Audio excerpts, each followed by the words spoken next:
Hi, I'm Becky from Dot to Dot Studio, and I'm Sarah from It's So Kitoko.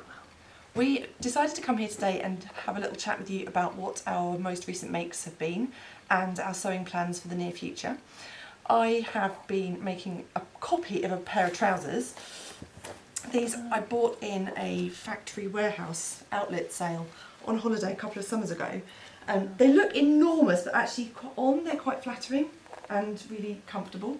I wore them so much last year that I hadn't realised until I was on holiday that I had completely worn a hole in the crotch, which I only discovered after I went through airport security. And so you'd imagine the guy just give me it would have been a woman. And yeah, she could have easily got her finger stuck in a hole. Anyway, so I fixed them, I've done them up. It was quite an extensive hole. In fact, I think I need to do another alteration there because it's yeah, there's another one, there's another one about to go. Anyway, so I took a pattern off these, which I have got here. Oh, the glamour of self-drafted patterns with all the little tiny bits. And I've then altered them slightly to make them a bit narrower, and I've made a copy, and here they are now. I've just literally sewn the button on. So I haven't worn these yet, but I've got a feeling I'm going to wear them loads this summer. They are so comfy. This fabric is just beautiful. This is actually one of the new fabrics we've had in. I've got it in 7 different colours, which I'll show you in a sec. But it's 100% linen, and it's so heavy and floppy. So this is actually floppier than those trousers. That's really nice, the little detail. Yeah, I put darts on at the knees. Because I really find, nice. as with these trousers I'm wearing now, which you probably can't tell, but the knees go sort of baggy when you're wearing them, and if you've got a little dart in there already, it kind of doesn't happen as badly because you've allowed that little bit of extra fabric. But they are supposed to be very relaxed. Yeah. I look back to the So the pockets of these, I really wanted to have a little bit of contrast fabric inside, and so I raided the scrap bin and found this fabric, which is a pip and low rayon, which is just beautiful. So I've used it inside the pockets and just to put a little Hong Kong finish inside the waistband there. And now, of course, I want to make a top to go with them. So I'm going to make, so having fished that bit out of the bin, I'm now actually going to cut myself a little bit of this fabric and make a really simple vest top to go with it. This one's really nice. And then I'll obviously paint my fingernails bright orange to go with. Well, sort of reddy orange. Yeah. And I'm going to take a pattern off another favourite garment, which is this vest top, which is a bias cut silk top, which actually was my mum's. So there's photos of her wearing this 25 years ago, wow. And now me wearing it.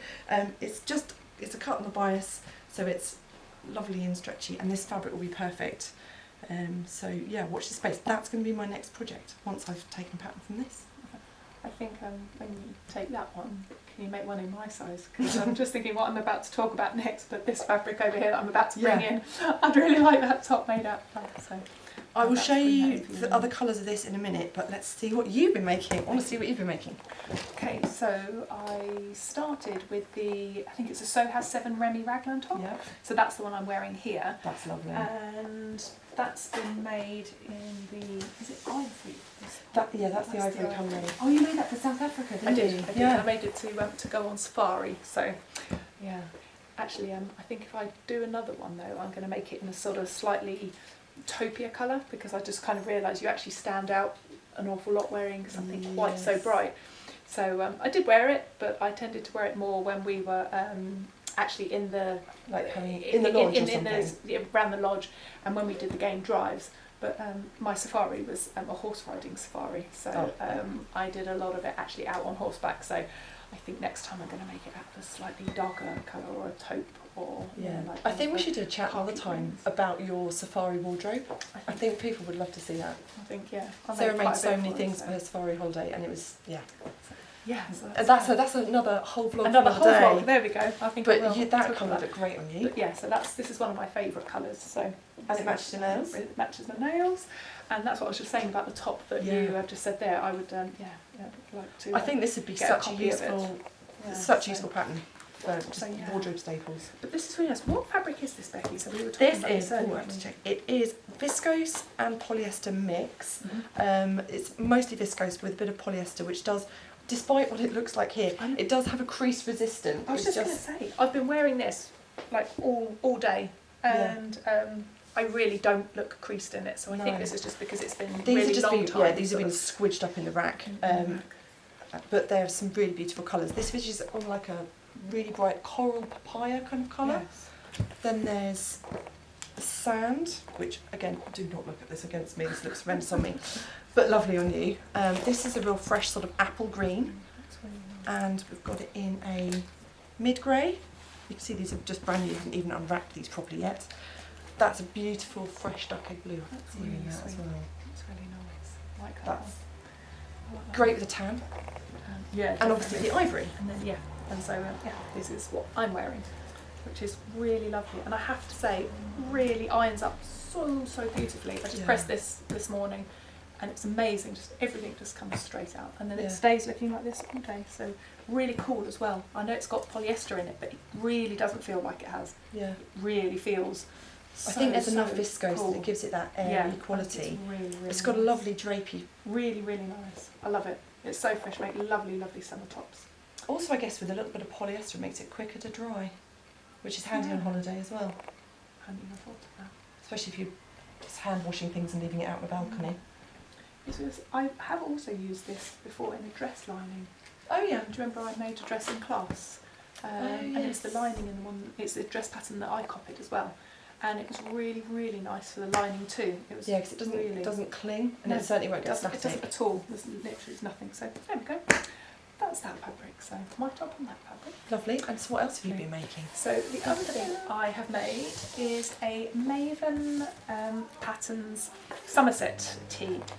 So that's the pattern, and that's what it comes in lots of different varieties, and it's got bell sleeves, not bell sleeves. It's got like, here we go, like a whole different sort of design, so you can see in there. So it comes in all different sort of ways, shapes and forms. And I made that. I've somehow managed to get the thread all over this one. So so I made it. What is it that you call this? Ombre. So I made that in a really nice ombre fabric. It's a bit heavier than a sort of standard dress. It's a French terry, but it's a French terry, but sort of a more fluid French terry. I don't know. Some French terries are sort of thicker. I'd say that this is one of. Would you say it's a thinner? It's a summer weight. French, definitely. Yeah, I think that's the best way of wording it. Yeah. So I used to have. Oh my god! I used to have a jumper from Gap in the 90s, which was that green actually, the apple green from before, and it was an ombre sweatshirt. I don't know what happened to it. I think it was one of those garments, the first time you put them on, every time you put them on straight out the washing machine, you get something filthy down the front of it. It was one of those. I just remember it always being in the wash and never being on me. Like chocolate ice cream dripped down the front. As long as it's chocolate, that is, yeah. But so I made it in that. Yeah, and that's beautiful. Very flattering as well. I like how you put the darker stripe. That had to go around the middle. That had to go around the top area.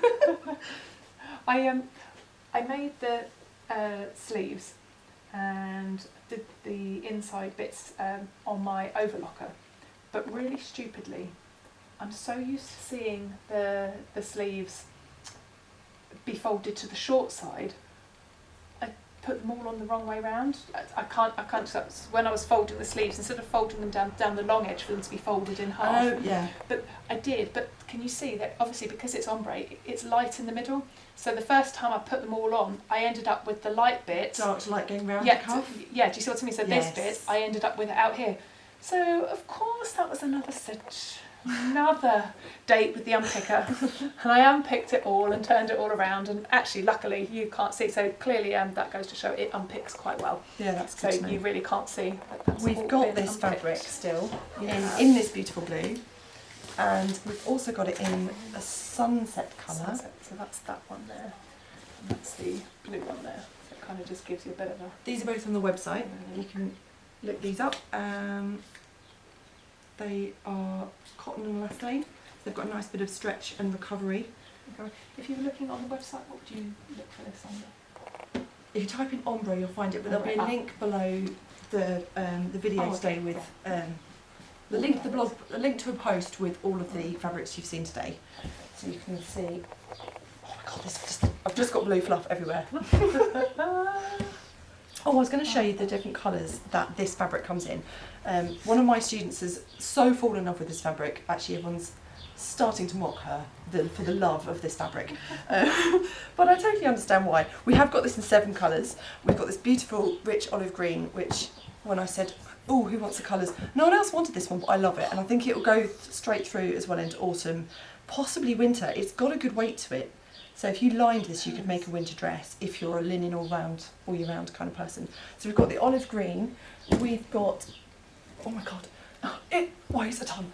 This colour, which is called Catkin on the website, which is a really fresh spring green. Just look how that moves. It's really nice. And doesn't feel, when it's made up, it doesn't feel like it's going to be like really creasy like normal linen. It completely, yeah. I think it's that because it's quite crepey. It's like a linen crepe. It's got a pattern running through it. Can you see it's got a slight... That's just a crepe weave. Is it? It's really... It's not a true crepe weave, but it's crepey enough that it's really crease resistant. You can probably see that there. If I really scrunch that in my hand.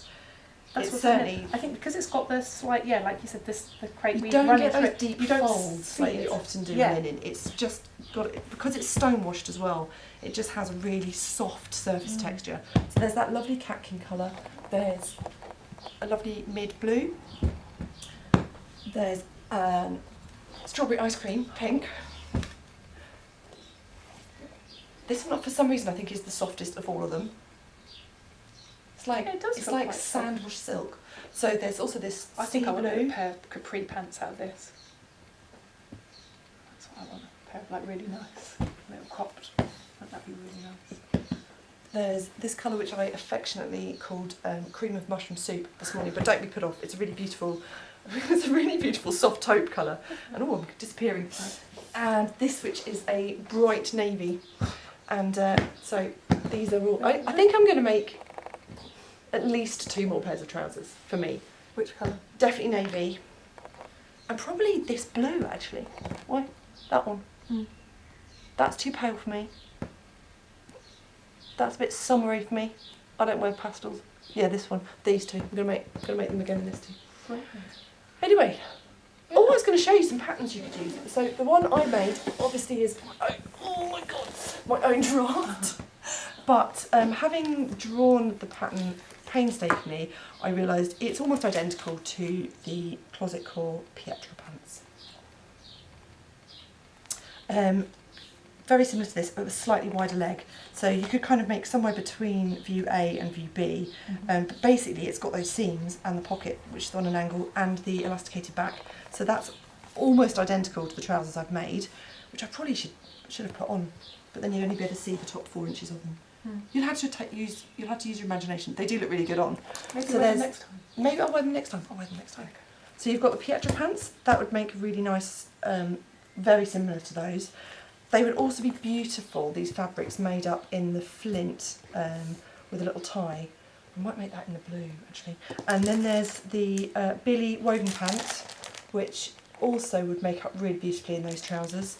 And the Claire pant as well, which I've seen that made up several times. Various students have made that and they're really lovely. So there's a few different options there, which again will all be in the link below. Just seeing the patterns there, I think the shorts would be amazing because it's heavy enough. I've got a feeling, I don't know because I haven't made them, but you know when you walk sometimes in shorts and they all end up bunching up because the fabric's too light, I've got a feeling that by the time you put hem on, I think they'd hang really nicely. Yeah. I think they make a really nice pair of shorts. I need to get my head around getting my legs out. Yeah, I'm not quite there yet. I only took my socks off last week. I've still got mine on. I've got jeans with boots. Yeah. I am wearing no socks today, and I think that's baby steps. Maybe we'll talk about shorts next time. Yeah. Look, I've even got my elbows out. That's big steps here. Okay. Anyway, it's been great. It's been fun today, and hopefully that's inspired you things you could make for yourself. And we'll be back soon with more videos. In fact, one thing I was going to say to you was. Wondering if we didn't do one of our vlogs on top tips. Mm-hmm. For example, sewing, how you can show us how to do something really clever. When I come to class, Becky often teaches me new ways of doing things. So I can't think of something, for example, the collar, when you're doing sort of like the inside of the collar and you're trying to turn it. The pattern that I was on suggested that you snip the corner and fold a bit, and Becky was like, no, you don't do that. She said, you fold it just like this. And I was like, fold it like what? And then every time I come in, I'm like, what was it? Show What me was again, that way show of me it? Can you again. just show me that way again? Because it's kind of like I don't do a shirt or a blouse again for like 6 months, and I'm like, what was that snippet? So just thought, if you've got anything that you'd really like to know how to do, or something on a pattern instruction that you're not 100% with, then maybe drop us a note in the comments about something you'd like a real close-up tutorial on, and maybe I can ask Becky if she can video it for us, and then we can post that for you. Yeah, this is all new to us, so if you want anything in particular, let us know, and we'll see if we can. Yeah. Brilliant. Okay, well thanks everybody. Thanks, see you soon. Bye.